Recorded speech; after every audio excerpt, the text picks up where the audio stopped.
Who's there? Whispered in the dark, this question begins a tale of conspiracy, deception, and moral ambiguity. And in a play where everyone has something to hide, its answer is far from simple. Written by William Shakespeare between 1599 and 1601, Hamlet depicts its titular character haunted by the past, but immobilized by the future. Mere months after the sudden death of his father, Hamlet returns from school a stranger to his own home, and deeply unsure of what might be lurking in the shadows. But his brooding takes a turn when he's visited by a ghost that bears his father's face.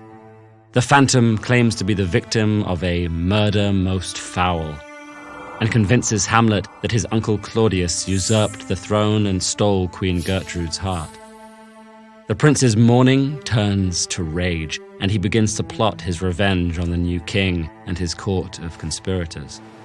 The play is an odd sort of tragedy, lacking either the abrupt brutality or all-consuming romance that characterize Shakespeare's other work in the genre. Instead, it plumbs the depths of its protagonist's indecisiveness and the tragic consequences thereof. The ghost's revelation draws Hamlet into multiple dilemmas. What should he do? Who can he trust? And what role might he play in the course of justice? These questions are complicated by a tangled web of characters, forcing Hamlet to negotiate friends, family, court counselors, and love interests, many of whom possess ulterior motives. The prince constantly delays and dithers over how to relate to others and how he should carry out revenge. This can make Hamlet more than a little exasperating, but it also makes him one of the most human characters Shakespeare ever created. Rather than rushing into things, Hamlet becomes consumed with the awful machinations of thinking itself. And over the course of the play, his endless questions come to echo throughout our own racing minds. To accomplish this, Shakespeare employs his most introspective language, from the usurping king's blazing contemplation of heaven and hell to the prince's own cackling meditation on mortality. Shakespeare uses melancholic monologues to breathtaking effect. This is perhaps best exemplified in Hamlet's most famous declaration of angst. To be or not to be? That is the question. Whether 'tis nobler in the mind to suffer the slings and arrows of outrageous fortune, or to take arms against a sea of troubles, and by opposing, end them.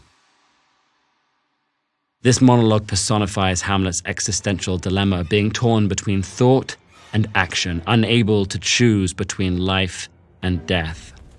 But his endless questioning raises yet another anxiety. Is Hamlet's madness part of a performance to confuse his enemies? Or are we watching a character on the brink of insanity? These questions weigh heavily on Hamlet's interactions with every character, and since he spends much of the play facing inward, he often fails to see the destruction left in his wake. He's particularly cruel to Ophelia, his doomed love interest who was brought to madness by the prince's erratic behavior. Her fate is one example of how tragedy could have been easily avoided and shows the ripple effect of Hamlet's toxic mind games. Similar warning signs of tragedy are constantly overlooked throughout the play. Sometimes these oversights occur because of willful blindness, such as when Ophelia's father dismisses Hamlet's alarming actions as mere lovesickness. At other points, tragedy stems from deliberate duplicity, as when a case of mistaken identity leads to yet more bloodshed. These moments leave us with the uncomfortable knowledge that tragedy evolves from human error, even if our mistake is to leave things undecided. For all these reasons, perhaps the one thing we never doubt is Hamlet's humanity. But we must constantly grapple with who the real Hamlet might be. Is he a noble son avenging his father, or a mad prince creating courtly chaos?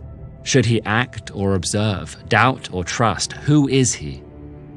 Why is he here? And who's out there, waiting in the dark?